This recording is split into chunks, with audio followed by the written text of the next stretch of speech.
മഹാരാഷ്ട്രയിലെ പുനെയിൽ മലയണ്ണാനെയും നക്ഷത്രാമകളെയും അടക്കം കടത്തിയ 2 പേർ അറസ്റ്റിലായിട്ടുണ്ട്. പുനെ റെയിൽവേ സ്റ്റേഷൻ സമീപം DRI ആണ് വന്യജീവി കടത്തുകാരെ പിടികൂടിയത്. ശ്രീനാഥ് ചന്ദ്രനുണ്ട് മുംബൈയിൽ നിന്നും. ശ്രീനാഥ്, വംശനാശ ഭീഷണി നേരിടുന്ന ജീവികളടക്കം ഇതിലുണ്ട്. എന്തൊക്കെയാണ് മറ്റു വിവരങ്ങൾ? തീർച്ചയായും വംശനാശ ഭീഷണി നേരിടുന്ന അതീവ ഗുരുതര നിലയിലുള്ള ജീവിവർഗങ്ങളെയാണ് ഇപ്പോൾ പിടികൂടിയിട്ടുള്ളത്. പൂനെയിലെ റെയിൽവേ സ്റ്റേഷന് പുറത്ത് DRIക്ക് രഹസ്യ വിവരം ലഭിക്കുന്നു. അങ്ങനെ നടത്തിയ പരിശോധനയിലാണ് ആദ്യം മലയണ്ണാനുമായി ഒരാളെ പിടിയിലാവുന്നത്. 3 മലയണ്ണാനായിരുന്നു ഇയാളുടെ കൈവശമുണ്ടായിരുന്നത്. പിന്നാലെ ഇയാളിൽ നിന്ന് ലഭിച്ച വിവരത്തിന്റെ അടിസ്ഥാനത്തിൽ മറ്റൊരാളെ കൂടി പിടികൂടുന്നു. അയാളിൽ നിന്ന് 7 നക്ഷത്രാമകളെ ആണ് കണ്ടെത്താൻ വേണ്ടി കഴിഞ്ഞത്. ഈ 2 പ്രതികളെയും ഇപ്പോൾ വനം വകുപ്പിന് കൈമാറുകയും ചെയ്തിട്ടുണ്ട്. മാത്രമല്ല ഈ പിടിച്ചെടുത്ത കണ്ടെത്തിയ ജീവികളെയും വനം വകുപ്പിന് കൈമാറിയിട്ടുണ്ട്.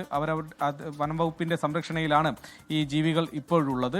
കൂടുതൽ പേർ ഈ ഒരു സിൻഡിക്കേറ്റിന്റെ ഭാഗമാണ് എന്നത് DRIക്ക് സംശയമുണ്ട്. അതുമായി ബന്ധപ്പെട്ട തുടരന്വേഷണങ്ങൾ ഉണ്ടാകും എന്നതും DRIയുടെ വാർത്താക്കുറിപ്പിൽ പറയുന്നു.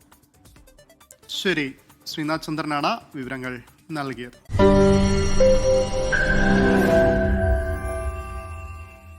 ലോകത്തെവിടെയായാലും ഏത് സമയത്തും 24 വാർത്തകളും ഓഗ്മെന്റഡ് റിയാലിറ്റി പാക്കേജുകളും എക്സ്പ്ലെയിനറുകളും വിശദമായി കാണാൻ ഞങ്ങളുടെ YouTube ചാനൽ നിങ്ങൾക്ക് സബ്സ്ക്രൈബ് ചെയ്യാം.